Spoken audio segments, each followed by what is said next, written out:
सत परमेश्वर ध्याय लो,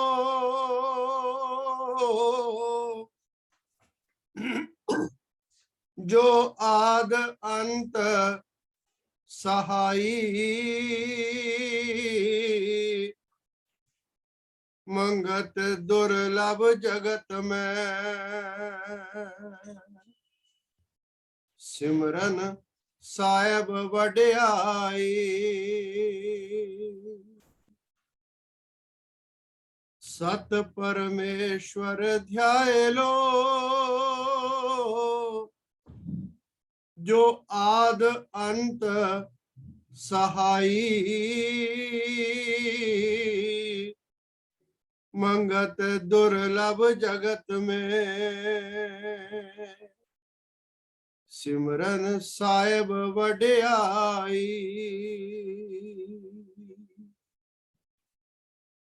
साची कीरत प्रभ की जो, नित आनंद बाणी घर लीजो।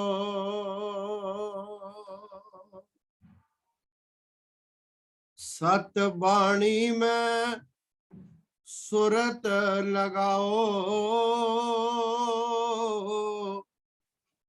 अटल भगत गुरमुख पद पाओ।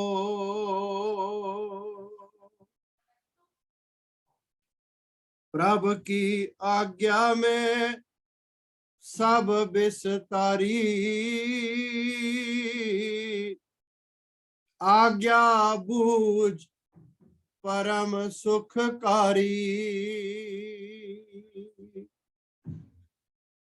प्रभ की आज्ञा में आकाश रमीना, प्रभ की आज्ञा में पवन विचरीना।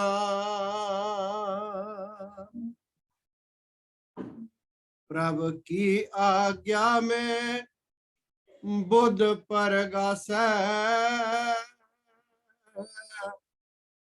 ज्ञान विज्ञान में करत निवास। प्रभ की आज्ञा में अगन परगासै, आज्ञामयी नित नीर बिलास। प्रभ की आज्ञा में धरन स्थिरता, सकल का ठाकर आप जग करता।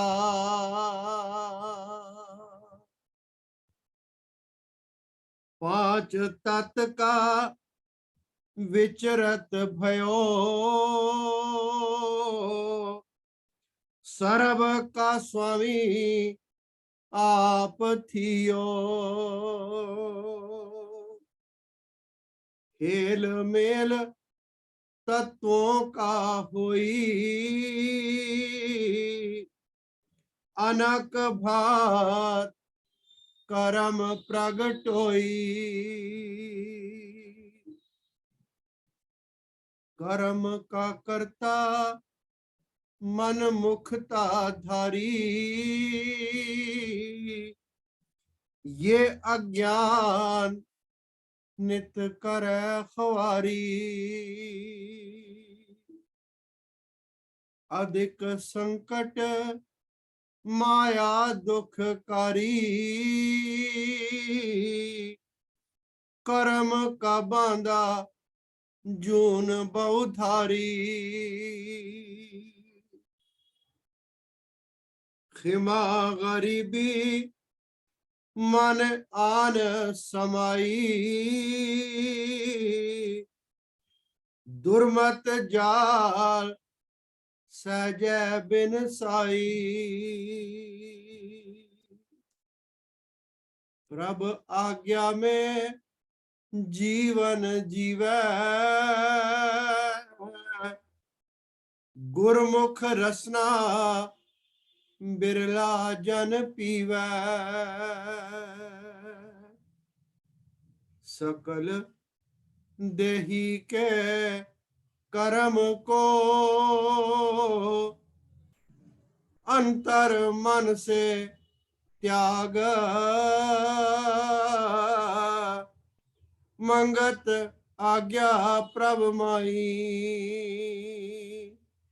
तीन काल उठ जाग। सकल देई के कर्म को अंतर मन से त्याग। मंगत आज्ञा प्रभ माई। तीन काल उठ जाग। ओम ब्रह्म सत्यम सर्वव्याधार। आदरणीय प्रेमी दियो, ग्रंथ श्री समता प्रकाश में तीसरा अंग जो है वो समता स्थिति योग का है। इस अंग का जो पहला प्रसंग है उसका नाम महाराज जी ने निर्बंध जीवन प्रकाश रखा है। हम ख्याल कर सकते हैं कि वाणी तो महाराज जी की असोच और अबोध अवस्था में अवतरित हुई, ईश्वरीय वाणी, लेकिन इसके जो प्रसंग हैं शायद उनका जो शीर्षक है, हेडिंग जो है, वो महाराज जी ने स्वयं रखा हो। इस समता स्थिति योग का जो ये वाणी अभी उच्चारण की गई आपकी सेवा में, इसका नाम महाराज जी ने निर्बंध जीवन प्रकाश रखा है।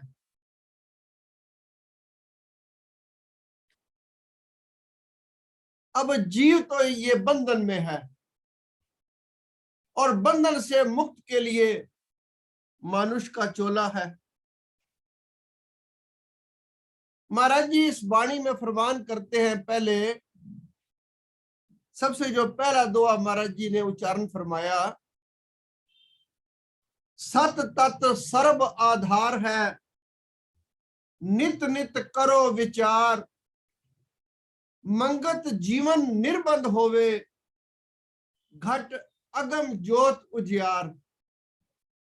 सत तत् सर्व आधार है, नित नित करो विचार, मंगत जीवन निर्बंध होवे, घट अगम ज्योत उजियार।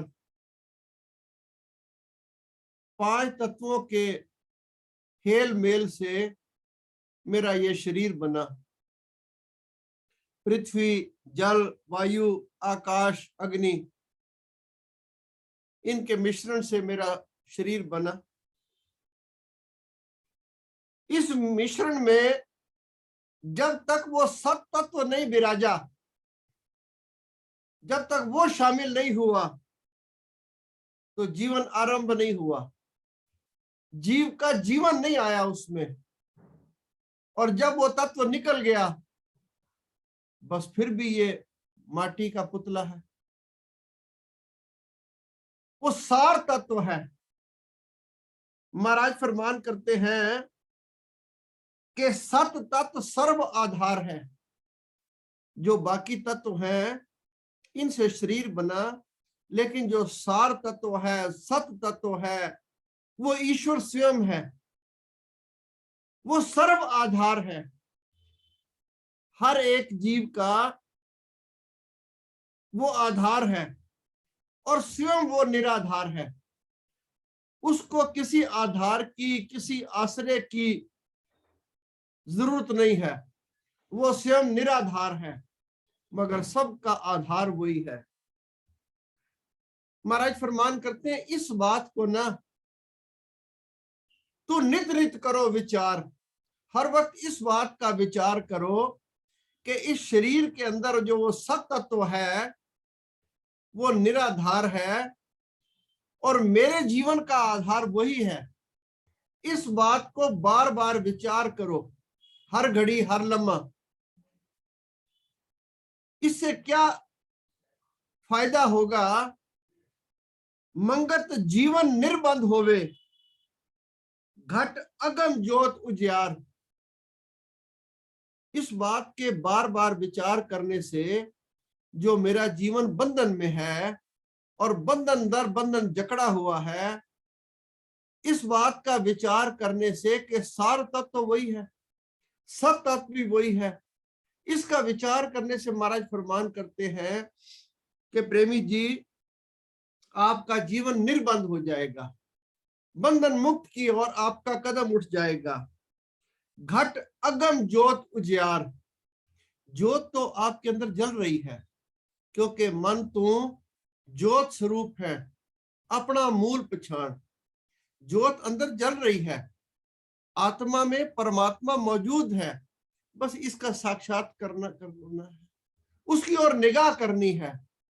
हर वक्त इस बात का ख्याल करना है कि इस शरीर के अंदर, इस पिंजर के अंदर अगर कोई चीज सार तत्व है तो वो ईश्वर स्वयं है। इससे मेरा जीवन जो है वो निर्बंध हो जाएगा। एक स्थान पर महाराज जी फरमाते हैं, अनन प्रीत राख मन प्रभ के चरनी माई। अनन प्रीत यानी जितनी तेरे से हो सके, जितनी तेरे से बन सके, जितनी तू कोशिश संसार की करता है ना, उससे भी बहुत ज्यादा, जितनी तेरे से बन सके। अनन प्रीत राख मन प्रभ के चरनी माई। मंगत सो दातार है, देवे परम सुख थाई। उसकी प्रीत से तुझे किसी तरह भी नुकसान नहीं होने वाला, तेरा चारों तरफ से फायदा है, क्योंकि वो सुख का दाता है, आनंद का दाता है। उसके जुड़ने से तू हर वक्त आनंद की नींद में आ जाएगा, आनंद की गोद में आ जाएगा, क्योंकि वो आनंद का स्वरूप है, परमानंद है वो। फिर महाराज जी उसी वाणी में एक जगह फरमाते हैं, सकल मनोरथ मन के पूरे, जन्म जन्म के मिटे वसूरे।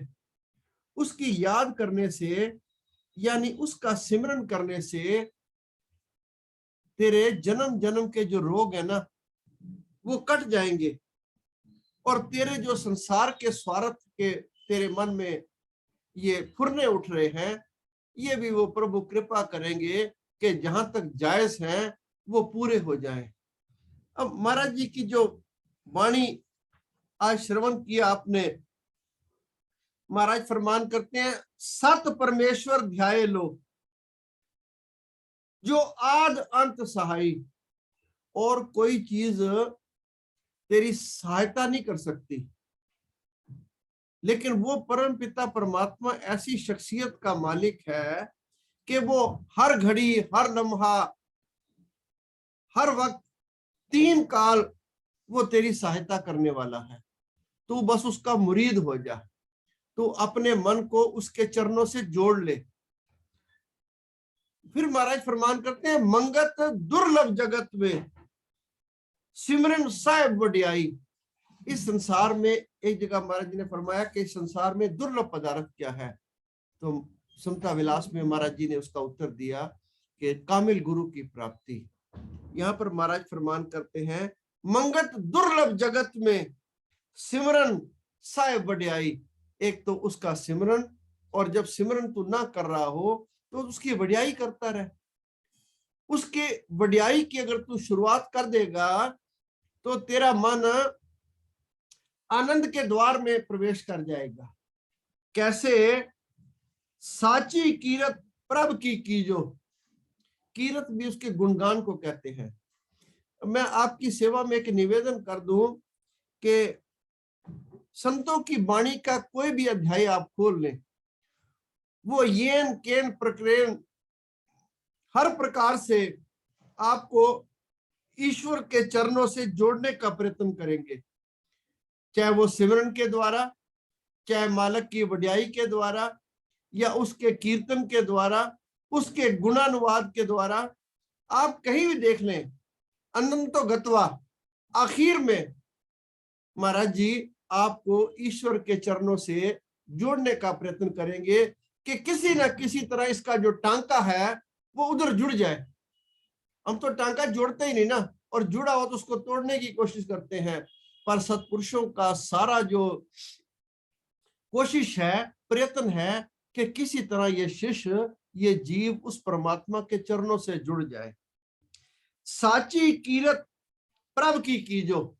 अब वो पहली लाइन का एक बात मेरे से रह गई कि दुर्लभ जगत में हर एक आदमी को इस बात की समझ नहीं आ सकती जब तक कामिल गुरु ना मिला हुआ हो, क्योंकि वो तो अपनी जो दूसरे गुरु हैं, जो तथा कथित कथावाचक हैं या अपनी पेट पूर्ति का साधन करते हैं, वो पहली तरह सिर्फ लगाते ही नहीं। इस तरफ लगाएंगे तो अपनी पूजा की तरफ लगाएंगे, वो कहेंगे चंदा बंदा यहाँ रख दो, बाकी सब ठीक है, तुम्हारा कल्याण हो जाएगा। पर महाराज फरमान करते हैं दुर्लभ चीज जो है वो सिमरन और साहिब की वड्याई। साची कीरत प्रभ की कीजो, नित आनंद बाणी घर लीजो। एक तो उसकी कीरत कर, उसका गुणगान कर। कैसे कर? ये जो आनंद वाणी है, घर लीजो। घर कौन सा? इसको तू अपने हृदय में स्थान दे। स्थान कैसे दे? एक होती है एक कान से सुना और दूसरे कान से निकाल दिया, इसका तू मनन कर। अगर कीमती चीज किसी को कोई मिल जाए ना, तो उसको वो साफ सुथरा करके पूछ के एकदम अपने कोने में किसी ऐसी जगह रखता है जहां दूसरे को पता ही ना चले, उसको छुपा के रखता है अपने मन में। और हम ऐसे नालायक हैं कि सुनने समझने के बावजूद भी बस अपने ज्ञान का वो उछालना शुरू कर देते हैं कि मेरे को तो बड़ी समझ है। जबकि सही बात यह है कि अगर आपकी कोई समझ आ गई है ना, सिखा दा सिर नीमा मत उच्ची। कुछ समझ आने के बाद ना सिर ऊपर नहीं उठना चाहिए। सिर उठा तो फिर तो कोई बात ही नहीं, फिर तो सीखा ही कुछ नहीं ना। सीखने का पहला मतलब यह है कि सिर जो है वो नीचा और मत ऊंची।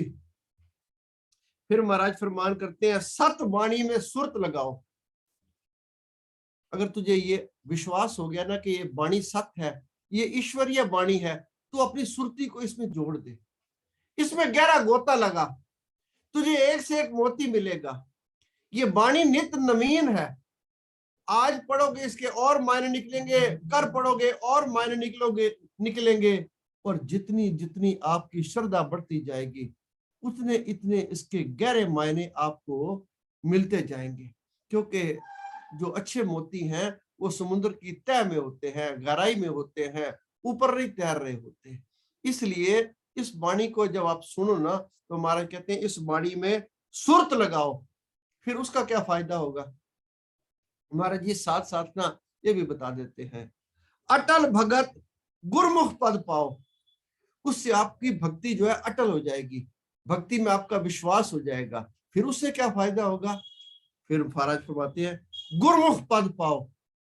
क्योंकि संसार में सबसे बड़ी अगर कोई चीज आपके सहायता कर सकती है ना, तो गुरमुखता कर सकती है। मैंने शायद एक दो बार आपकी सेवा में अर्ज की, सिख इतिहास में ना संगत चली लाहौर से गुरु साहबान के दर्शनों के लिए, ये शायद 5वीं पातशाही की बात है। छैरटे के पास आकर जो माताएं थी, प्रेमी थे, वो थक गए।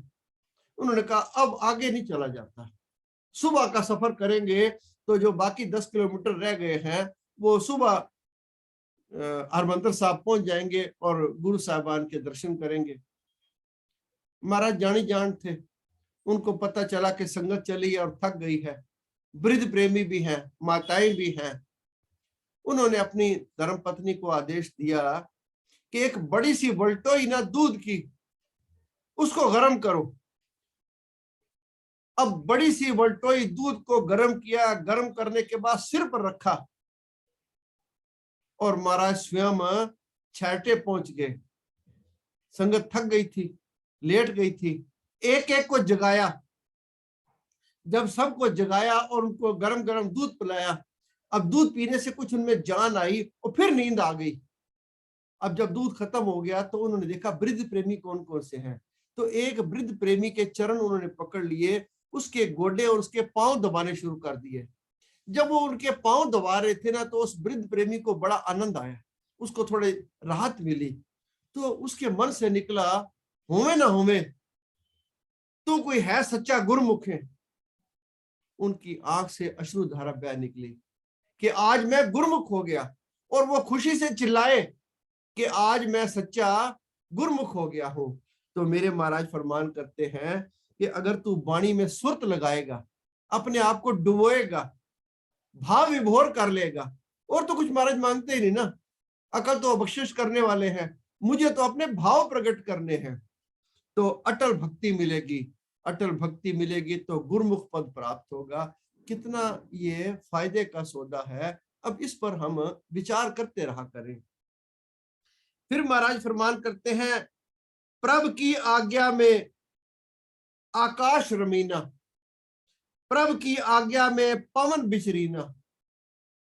अब आकाश जो है, हम तो समझते हैं ना कि सिर्फ जगाधरी के ऊपर ही है, या होशियारपुर के ऊपर ही है, या हिंदुस्तान में ही है, पाकिस्तान में पता नहीं है या नहीं है। लेकिन जो 14-15 घंटे का सफर करके अमेरिका जाते हैं, कनाडा जाते हैं, वो कहते हैं आकाश वहां भी है। और पवन जो है वो भी हर जगह है। ये उस जगह की बात है जो मेरे तसव्वुर में है, मेरे ख्याल में है। गुरबाणी तो कहती है धरती परे होते होर। ये जो सृष्टि मैं देख रहा हूं ये एक है, ऐसी सृष्टि, ऐसे सूरज लाखों हैं। तो ये सब उसके हुक्म में विचरण कर रहे हैं। कोई सूरज को कहता है कि सुबह 5 बज गए हैं और तुम रोशनी ले आओ, कोई इसका बटन ऑन करता है। कोई शाम को उसको कोई आदेश देता है कि नहीं अब तुम चले जाओ, अब चंद्रमा आएगा। और कोई आदेश देता है कि पवन को कि तुम हर प्राणी को उसकी सांस को गति दो। महाराज फरमान करते हैं, प्रेमी जी, प्रभ की आज्ञा में आकाश रमीना, प्रभ की आज्ञा में पवन बिचरीना। क्योंकि ये दोनों चीजें ना चले ना तो जीवन जरा मुश्किल से हो जाए। प्रभ की आज्ञा में बुद्ध प्रगासे। अब एक आदमी के पास बुद्धि होती ही नहीं, बिल्कुल ही नालायक होता है मेरी तरह। और एक आदमी इतना बुद्धिमान होता है कि एक बात को जरा सा सुन ले, वो उसके अंदर उसको हृदयंगम कर लेता है। बस वो समझ लेता है सार बात ये है, बस बाकी फिर सुनेंगे, इसी को सुन पे इसी को अमल करना है। तो ये बुद्धि का प्रकाश कौन होता है, कहां से होता है? कि जो गुरुमुख होता है, गुरुओं की वाणी पर माथा टेक लेता है, अपना सिर जो है सरेंडर कर देता है उसके आगे। ज्ञान विज्ञान में कर्त निवासे। उसकी जो अंदर की ज्ञान और विज्ञान की परतें हैं ना, वो खुलनी शुरू हो जाती हैं। महाराज जी फरमान करते हैं, प्रभ की आज्ञा में धरण स्थिरता, सकल का ठाकर आप जा करता। अब धरती ने कितना वजन बर्दाश्त किया हुआ है, और कैसे कैसे कुकर्म करने वाले को भी वो जीवन दान देती है। पर धरती का आधार क्या है? धरती के नीचे भी जल है, फिर भी ये टिकी हुई है। तो इसका मालिक कौन है? मेरे पिताजी बताया करते थे, जब हम बचपन पढ़ते थे तो हमें एक वो नज्म सुनाया करते थे, तारीफ उस खुदा की जिसने जहां बनाया, सारी जमी बनाई, ये आसमां बनाया। उसकी अगर कीरत का गुणगान करने लगे तो जरा देखें, हजारों साल से इंसान दरख्त काट रहा है, जंगल फिर भी वैसे के वैसे हैं। हजारों साल से, मैं कभी कभी ना साल में एक बार हरिद्वार जरूर जाता हूँ, बस मेरा बचपन से गलत या सही जाता हूँ, बच्चों को भी लेके जाता हूँ।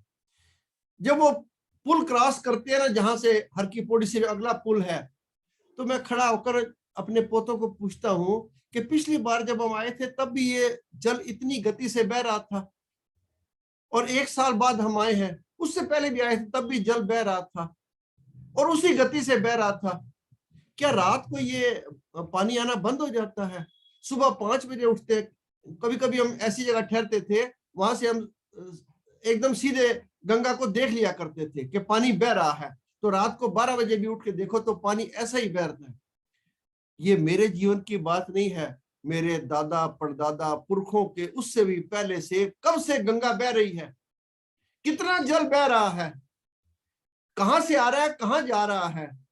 इस लीला का अगर हम ख्याल करें तो फिर सिर हम करना चाहिए ना, सिर फिर तो झुकाना चाहिए। एक बाणी है महाराज जी की, मैं कभी वक्त मिला तो वो लंबी बाणी मैं आपकी सेवा में रखूंगा। उसमें महाराज जी ने जो कुदरत की इतनी महिमा की गाई है, इतनी महिमा गाई है कि आदमी दर्द हो जाता है सुनते, भाई हे प्रभु कैसी लीला तेरी अचरज है। फिर महाराज फरमान करते हैं, कर्म का कर्ता मन मुक्ताधारी। इतना सुनने के बावजूद भी ना, समझने के बाद, क्योंकि संसार में विचरण करता है, तो फिर भी अगर ये समझ ले कि इस सारी सिनेरियो को स्टडी करने के बाद भी कि करता तो मैं हूं, मैंने ये किया, कल मैंने वो किया, बस महाराज कहते हैं यहां फिर अपने पैर पे तो कुल्हाड़ी मार रहा है। कर्म का कर्ता मन मुक्ताधारी। तू गुरमुखता छोड़ के ना जब कर्मों का कर्ता बनता है, कर्मों का मानी बनता है, फिर तू सजा का पात्र हो जाता है। ये अज्ञान नित करे खुआरी। ये तेरी जो अज्ञानता है ना, ये तेरी जो नालायकी है, ये तेरा बेवकूफ बना, फुलिशनेस, बस ये तुझे ख्वार करता है, ये तुझे कहीं का नहीं रहने देता। दीन दुनिया दोनों में तेरी ख्वारी करता है, क्योंकि तूने ना मैथमेटिक्स का फार्मूला ही बदल दिया, तूने सारी सोच को ही बदल दिया।